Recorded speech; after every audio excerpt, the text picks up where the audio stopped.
Welcome to another beginner's guide for basic maintenance tasks on the Surron. Today we've got some basic chain maintenance and adjustments coming up.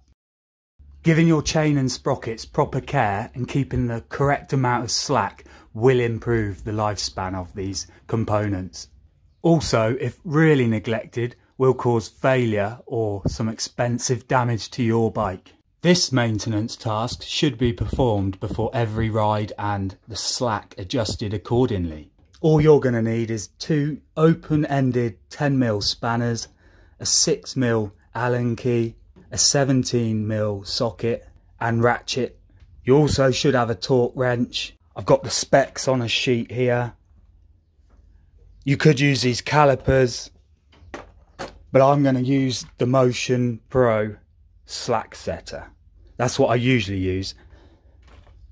But also for the maintenance, you're going to want a rag and some GT85 or some sort of lubricant.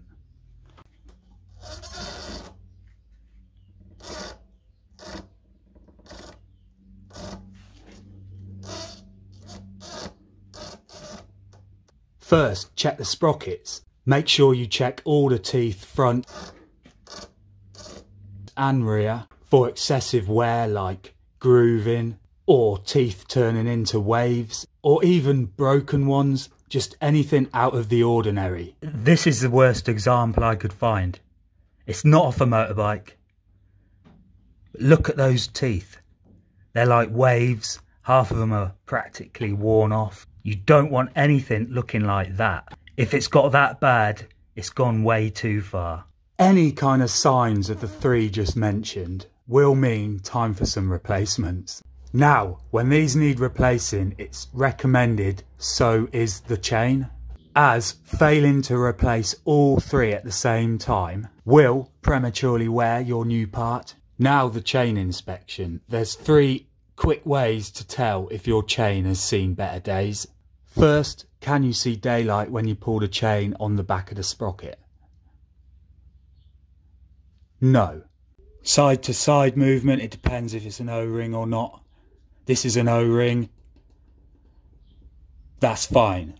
Now the link slack. Can you move them forward and back? If you could, that is not good.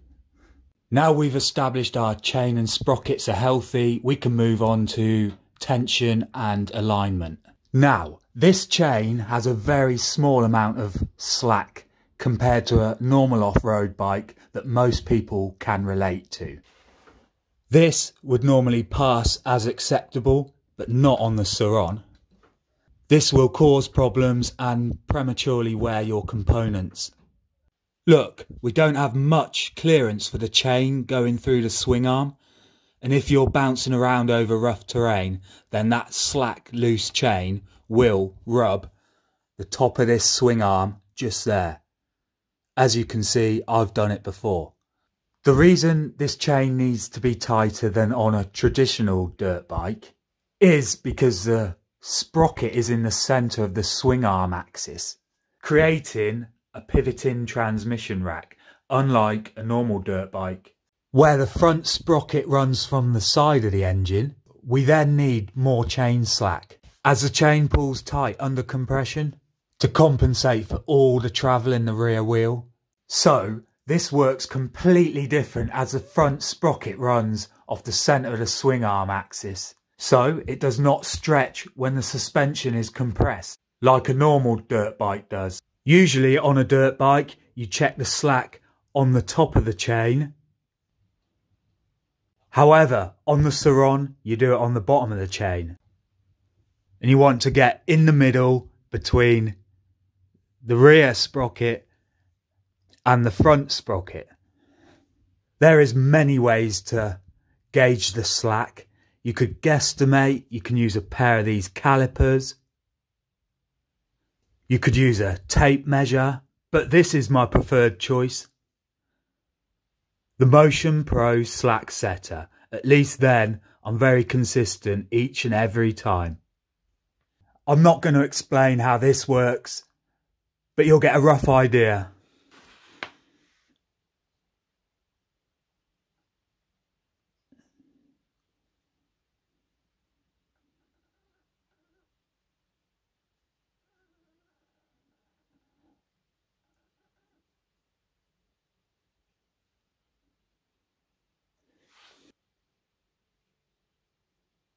roughly 20mm of slack. That is 5mm too much. The recommendations are 10 to 15mm. First task, the two 10mm spanners. Hold one on and undo that locking nut.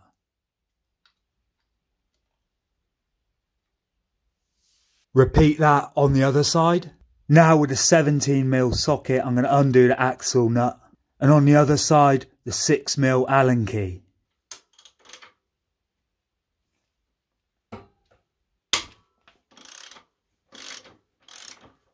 Now you need to bear in mind that when you torque the axle nut back up to spec, the chain will tighten a fraction.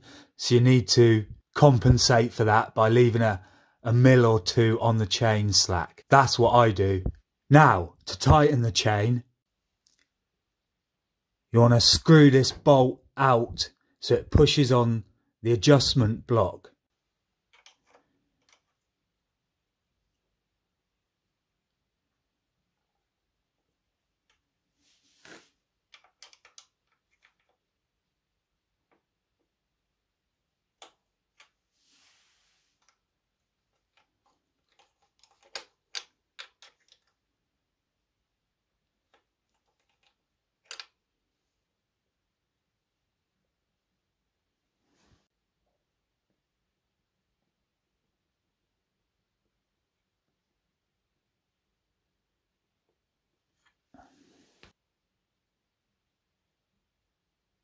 $14 or 15mm. Now we're going to torque the axle nut up to spec, which is 55 to 60 pounds.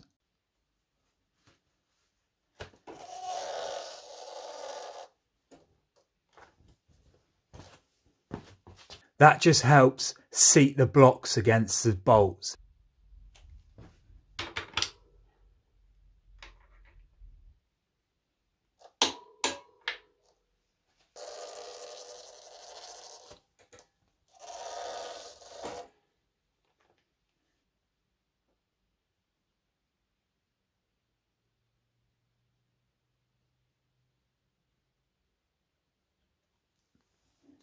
$12.5mm. I'm happy with that. I just thought I'd double check with my calipers.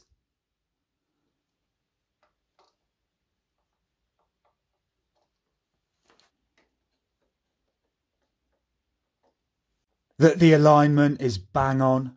Now we've just got to tighten the lock nut whilst holding the other still.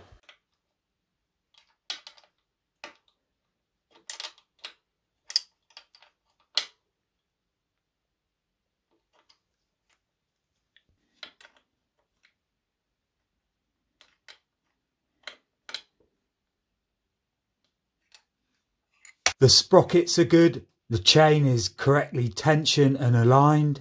Next is chain maintenance.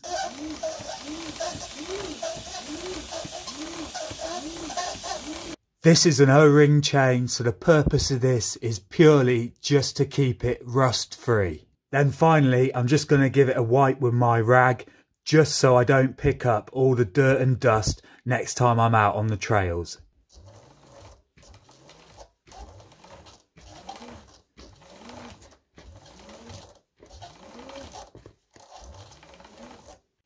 There you go. That was a beginner's guide to chain maintenance and adjustments. Thanks for watching, especially if you got this far, and maybe we shall see you in the future.